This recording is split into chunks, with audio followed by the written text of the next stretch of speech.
So today we will be learning about the preterite tense and DOPs. So let's talk about that. Preterite tense is the past tense of a verb action. This is usually conjugated differently from the present tense. So keywords to understanding: antier, ayer, la semana pasada, el año pasado, etc. Now let's look at AR verbs. AR verbs, their endings are aste, o, amos, aron. The E and the O have to have an accent. It's very important. So for example, ella habló sobre su proyecto en la clase de ciencias naturales ayer. She talked about her project in science class yesterday.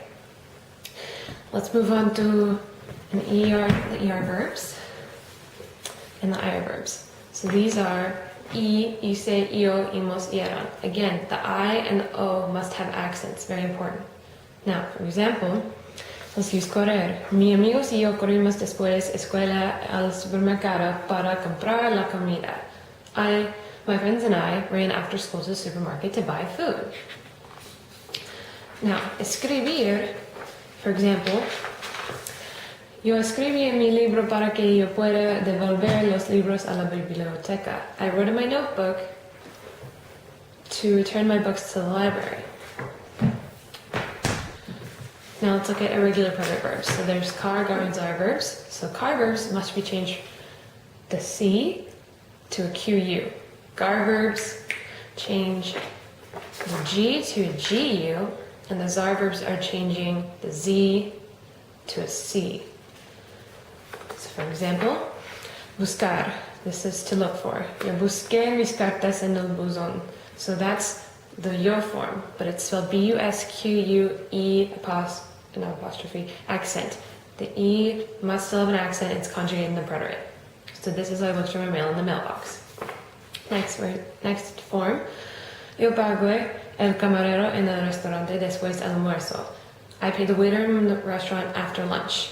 So pagué again must have GU because it's a gar verb, but it must be conjugated with an E and an accent because it's still conjugated in the preterite. Almorzar is yo almorcé en mi casa después de que fui al dentista. I ate lunch in my house after I went to the dentist. Still spelled with an E with an accent, but it's just a C. So now let's look at other regular verbs: estar, hacer, y poder, tener, ver. So this is estar, so it's estuve, estuviste, estuvo, estuvimos, estuvieron. No accents whatsoever. For example, yo estuve muy contenta cuando compré mi club de golf en la tienda de equipo deportiva la semana pasada. So I was very happy when I bought my golf club in the sports equipment shop last week. Next verb is hacer. So, for example, Lauren hizo su tarea en el sábado. Lauren did her homework on Saturday. These are the conjugations: hice, hiciste, hizo, hicimos, hicieron. Next word, ir. So we learned these in class. So this is fui, fuiste, fue, fuimos, fueron. For example, tú fuiste a la estación de servicio a comprar gasolina. You went to the gas station to buy gas.